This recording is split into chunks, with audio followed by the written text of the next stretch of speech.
بسم اللہ الرحمن الرحیم۔ الصلاۃ والسلام علیکہ یا سیدی یا رسول اللہ، الصلاۃ والسلام علیکہ یا سیدی یا حبیب اللہ۔ ناظرین، میں رفیق مغل اور آپ دیکھ رہے ہیں میرا فیس بک اور یوٹیوب چینل۔ آج بڑی اہم سیاسی ڈیولپمنٹ ہے پاکستان میں جو آپ کے ساتھ شیئر کریں گے۔ عمران خان صاحب تحریک انصاف کے جو چیئرمین ہیں، انہوں نے گزشتہ 7-8 ماہ سے جو احتجاجی تحریک شروع کر رکھی تھی، کیا اس کے بعد اب انہوں نے ہار تسلیم کر لی ہے؟ اس پر ہم بات کریں گے۔ اس کے علاوہ نون لیگ کے جو سربراہ ہیں میاں محمد نواز شریف، جو اس وقت لندن میں رہائش پذیر ہیں، کیا ان کو گرین سگنل مل گیا؟ یہ بڑی تفصیل سے آپ کو بتائیں گے۔ اسحاق ڈار صاحب اور ایوان صدر میں جو مذاکرات جاری تھے گزشتہ 2-3 ہفتوں سے، ان کا نتیجہ کیا نکلا ہے، یہ آپ کو بڑی تفصیل سے ہم آج بتائیں گے۔ اور سٹارٹ کرتے ہیں سب سے پہلے کپتان سے۔ عمران خان صاحب نے اپریل 2022 10 اپریل سے جو احتجاجی تحریک کا آغاز کیا تھا، اور اس کا ایجنڈا صرف ایک ہی تھا، قبل از وقت الیکشن جو ہیں وہ پاکستان میں کروائے جائیں۔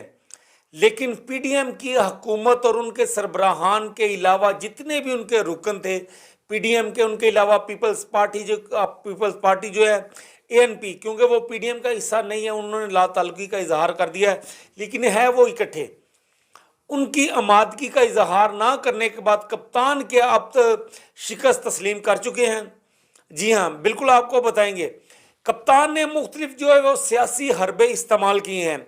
انہوں نے پہلے تو جلسے کیے ہیں مختلف شہروں میں، پنجاب میں، کے پی میں، کراچی میں، پاکستان بھر میں انہوں نے جو ہے وہ جلسے کیے ہیں۔ تقریباً 70 کے قریب انہوں نے اپنے سیاسی جلسے کیے ہیں، پاور شو کیا ہے، عوام کی بڑی تعداد ان میں شرکت کی ہے انہوں نے۔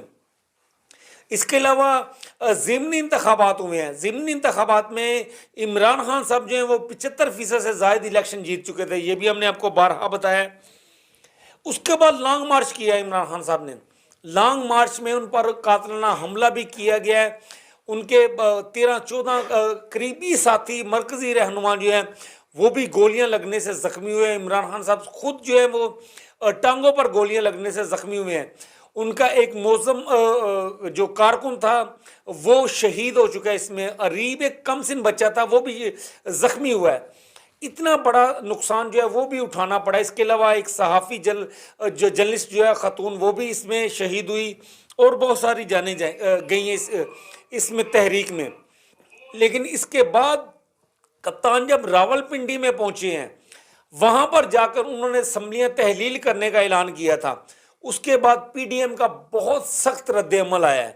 انہوں نے بہت ساری میٹنگز کی ہے، لندن والوں نے اس میں انوالومنٹ کیا ہے، بالخصوص مریم نواز صاحبہ، نواز شریف صاحبہ۔ انہوں نے واضح طور پر کہہ دیا اسحاق ڈار صاحب کو، جو ایوان صدر میں مذاکرات کر رہے تھے، کہ قبل از وقت الیکشن کسی بھی صورت جو ہے وہ نہیں کروائے جائیں گے۔ اس کے بعد اسحاق ڈار صاحب نے ایوان صدر کو یہ آگاہ کر دیا ہے کہ ہم قبل از وقت الیکشن نہیں چاہتے، آپ اسمبلیوں میں ضرور آئیں، وہاں پر بیٹھ کر بات چیت کی جائے گی، لیکن یہ گارنٹی نہیں ہے کہ قبل از وقت الیکشن کروائے جائیں گے۔ اس کے بعد کپتان نے کیا کیا ہے، یہ آپ کو ہم بریکنگ نیوز دینے جا رہے ہیں۔ کپتان نے راول پنڈی میں پنجاب اور کے پی کے کی اسمبلیاں تحلیل کرنے کا جو ہے وہ اعلان کیا تھا۔ اس کے بعد ایک طویل جو ہے مشاورت جاری تھی سی ایم صاحب کے ساتھ، چودھری پرویز علی صاحب، اور اس کے علاوہ جتنے بھی ان کے ریجن کے جو ٹکٹ ہولڈر تھے، جو ایم پی ایس تھے، ان کے ساتھ مشاورت کیا انہوں نے۔ لیکن نواز شریف صاحب کو ایک گرین سگنل دیا گیا پاکستان میں واپسی کا۔ اس کے بعد کپتان نے کیا فیصلہ کیا ہے، پہلے آپ کو وہ چیز بتا دیں کہ تاکہ آپ کو سمجھ آ جائے کہ نواز شریف صاحب کو گرین سگنل مل چکا ہے۔ نواز شریف صاحب جو ہیں وہ پاکستان میں واپس آ رہے ہیں۔ ان پر جتنے بھی کیسز تھے وہ تمام کیسز جو ہیں وہ ختم کیے جا رہے ہیں، لیکن یہ مرحلہ وار جو ہیں وہ ختم کیے جائیں گے۔ جیسے آپ نے دیکھا ہے شہباز شریف صاحب، رانا ثناء اللہ صاحب، شاہد خاقان عباسی صاحب اور ان کے دیگر رہنماؤں کے علاوہ وزیر اعظم صاحب کے جو صاحبزادے ہیں سلمان شہباز صاحب، ان پر بھی جو مقدمات درج تھے ان کو ریلیف ملتا جو نظر آ رہا ہے۔ اسی طرح سے نواز شریف صاحب کو مرحلہ وار جو ہے وہ ریلیف دینے کا فیصلہ کیا گیا ہے۔ نواز شریف صاحب نے اب پاکستان کی واپسی کا جو ہے وہ بندوبست کر لیا ہے۔ مریم نواز صاحبہ اور نواز شریف صاحب جو ہیں وہ واپس آئیں گے پاکستان میں، اور آ کر ان کے لیے 9 جلسوں کا جو ہے وہ اہتمام کیا جا رہا ہے۔ بالخصوص پنجاب کے جو 9 ڈویژن تھے، پرانے 9 ڈویژن جو تھے، ان میں 9 ڈویژن میں 9 جلسے جو ہیں، عوامی جلسے جو ہیں وہ کرنے جا رہی ہے پاکستان مسلم لیگ نون۔ اس کا شیڈیول جو ہے وہ باقاعدہ طور پر پیپر ورک اس کا جاری کر دیا گیا ہے۔ اس پر ایک شیڈیول جاری کیا جائے گا جب نواز شریف صاحب جو ہیں وہ پاکستان واپس آ جائیں گے، لیکن ان کے پاکستان آنے سے پہلے ہی تمام شیڈیول جو ہے وہ فائنل کر لیا جائے گا۔ جب وہ پاکستان کی دھرتی پر قدم رکھیں گے، اس کے بعد اس کا اناؤنس بھی کر دیا جائے گا کہ کس کس ڈیٹ سے مسلم لیگ نون جو ہے کون کون سے ڈویژن میں عوام میں اجتماع کرنے جا رہی ہے، جس سے نہ صرف نواز شریف صاحب بلکہ مریم نواز صاحبہ جو ہیں وہ بھی خطاب کریں گی، اور ایک الیکشن کمپین جو ہے اس کا ماحول بنایا جائے گا۔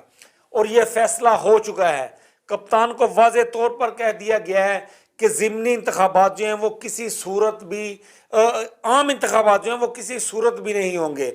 آپ اگر اسمبلیاں تحلیل کرتی ہیں تو صوبائی اسمبلی کے انتخابات کروا دیے جائیں گے، کے پی کے میں انتخابات جو ہے وہ کروا دیے جائیں گے، پنجاب میں کروا دیے جائیں گے۔ اس پر کپتان جو ہیں انہوں نے ایک سیاسی یو ٹرن لیا ہے۔ کپتان جو ہمیشہ سے یہ کہتے ہیں آئے ہیں کہ وہ سیاسی لیڈر جو ہے وہ کبھی بھی بڑا لیڈر نہیں ہو سکتا جب تک وہ یو ٹرن نہ لے، تو کپتان ایک بار پھر یو ٹرن لینے جا رہے ہیں۔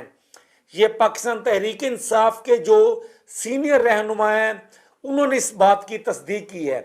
کپتان نے جو راول پنڈی میں یہ اعلان کیا تھا کہ وہ اسمبلیاں تحلیل کرنے جا رہے ہیں، مگر نواز شریف کو گرین سگنل ملنے کے بعد کپتان نے یہ فیصلہ کر لیا ہے کہ وہ پنجاب اور کے پی کے کی اسمبلیاں تحلیل نہیں کرنے جا رہے۔ یہ آپ کو میں بریکنگ نیوز دے رہا ہوں، اور یہ بات نوٹ کر لیں آپ لوگ۔ پہلے دسمبر کی ڈیٹ دی جا رہی تھی کہ کپتان دسمبر میں اسمبلیاں تحلیل کر دیں گے، مگر سیاسی صورتحال دیکھتے ہوئے کپتان نے دور اندیشی کو مد نظر رکھتے ہوئے یہ فیصلہ کیا ہے کہ وہ پنجاب اور کے پی کے کی اسمبلیاں تحلیل نہیں کریں گے، کیونکہ میاں نواز شریف پاکستان میں آ کے پنجاب اسمبلی کی وہ بھرپور کمپین چلائیں گے۔ اس کی وجہ کیا ہے؟ اس کی وجہ یہ ہے کہ کپتان اگر پنجاب اسمبلی تحلیل کر دیتے ہیں، اس کے بعد کیا، کے پی کے میں تو سب کو پتہ ہے کہ کپتان کی بہت بڑی عوامی قوت ہے وہاں پر، لیکن اصل جوڑ جو ہے وہ پنجاب میں پڑے گا۔ تو کپتان نے بھی یہ سوچ لیا ہے اگر وہ اسمبلیاں تحلیل کر دیتے ہیں تو آئین اور قانون کے مطابق اپوزیشن اور حکومت مل کر یہ فیصلہ کریں گے کہ نگران سیٹ اپ کون ہوگا، اس میں کیا کیا نام ہوں گے، ان کو فائنل کیا جائے گا۔ اگر یہ فائنل نہیں کر سکتے، 1 2 3 راؤنڈ جو چلتے ہیں یہ آئین اور قانون کے مطابق، اس کے بعد یہ فیصلہ جو ہے وہ پاکستان الیکشن کمیشن کے پاس چلا جائے گا۔ پاکستان الیکشن کمیشن جو ہے وہ اس پر فیصلہ کرے گا کہ پنجاب کا نگران سیٹ اپ کون ہوگا، نگران وزیر اعلیٰ کون ہوگا۔ اس پر جب فیصلہ ہوگا تو کپتان تو آپ کو سب کو پتہ ہے کہ پہلے ہی کئی بار ان چیز کا تحفظات کا اظہار کر چکے ہیں کہ جو الیکشن کمیشن ہے وہ الیکشن کمیشن اسلام آباد سے جو ہے وہ آپریٹ نہیں ہو رہا، اس کو رائے ونڈ اور لندن سے آپریٹ کیا جا رہا ہے۔ تو یہ وہ الزام لگا چکے ہیں کہ یہ election commission chief election commissioner جو ہے وہ نون لیگ کا ہی کٹ پتلی ہے اور نون لیگ کا ہی اعلی کار بنا ہوا ہے۔ جو نون لیگ کہے گی اسی پر وہ فیصلہ کریں گے، وہ غیر جانبدار نہیں ہیں۔ یہ متعدد بار یہ سوالات جو ہیں وہ کپتان اٹھا چکے ہیں۔ تو جب وہ نگران سیٹ اپ کا اعلان کریں گے تو کپتان کو وہ کیسے قابل قبول ہو سکتا ہے؟ تو کپتان نے اسی لیے یہ فیصلہ کیا ہے کہ وہ پنجاب کی اسمبلیاں جو ہیں وہ تحلیل نہیں کریں گے۔ یہ آنے والے دنوں میں آپ کو پتہ چل جائے گا۔ فواد چودھری صاحب، اس کے علاوہ دیگر جتنے بھی ان کے مرکزی رہنما ہیں وہ میڈیا میں آپ کو گفتگو کرتے ہوئے نظر آئیں گے کہ وہ یہ بھی بہانہ بنائیں گے کہ چودھری پرویز الہی صاحب کا یہ کہنا ہے کہ انہوں نے پنجاب بھر میں ترقیاتی کام جو ہیں ان کا آغاز کر رکھا ہے اور بڑے پیمانے پر آغاز کر رکھا ہوا ہے، ان کو مکمل کرنا ہے۔ اور چودھری پرویز الہی صاحب کی یہ خواہش ہے کہ حکومت کو جو ہے وہ مزید جو وقت جو ہے وہ دینا چاہیے تاکہ ترقیاتی کام جو ہے ان کو مکمل کر لیں، اس کے بعد ہم الیکشن کی طرف جائیں گے۔ اس طرح کا بیانیہ جو ہے وہ آپ کے سامنے آئے گا، لیکن یہ میں آپ کو بتا رہا ہوں ذرائع کے مطابق کہ تحریک انصاف یہ فیصلہ کر چکی ہے کہ کپتان اسمبلیاں تحلیل نہیں کرنے جا رہے، اور اب جو ہے اس کے بعد نون لیگ جو ہے وہ بھی مصیبت میں پڑ جائے گی، پی ڈی ایم جو ہے وہ بھی مصیبت میں پڑ جائے گی، کیونکہ کپتان کو اور مزید وقت جو ہے وہ مل جائے گا کمپین کے لیے۔ انہوں نے اپنی احتجاجی تحریک کا بھی اعلان کر رکھا ہوا ہے، 17 دسمبر تک وہ لاہور میں ریلیاں نکالیں گے، اس کے بعد پھر وہ ڈویژن وار جو ہے وہ اپنی ریلیوں کا اہتمام کریں گے۔ تو ناظرین یہ تازہ ترین تھی جو آپ کے ہم نے سامنے رکھی ہے کہ کپتان جو ہے وہ اسمبلیاں کسی صورت بھی تحلیل کرنے نہیں جا رہے۔ نواز شریف صاحب کو گرین سگنل مل گیا ہے، وہ واپس آ رہے اور 9 جلسے کریں گے وہ پنجاب میں جتنے بھی ڈویژن ہیں، اور ایوان صدر اور اسحاق ڈار صاحب کے درمیان ہونے والے مذاکرات جو ہیں وہ نتیجہ خیز نہیں نکلے۔ ان کو صاف صاف کہہ دیا گیا ہے صدر عارف علوی صاحب کو کہ انتخابات جو ہیں وہ قبل از وقت نہیں ہوں گے۔ یہ تازہ ترین تھی، انشاءاللہ دوبارہ آپ کی خدمت میں حاضر ہوں گے نئی خبروں کے ساتھ۔ تب تک کے لیے مجھے اجازت دیجیے، خدا حافظ۔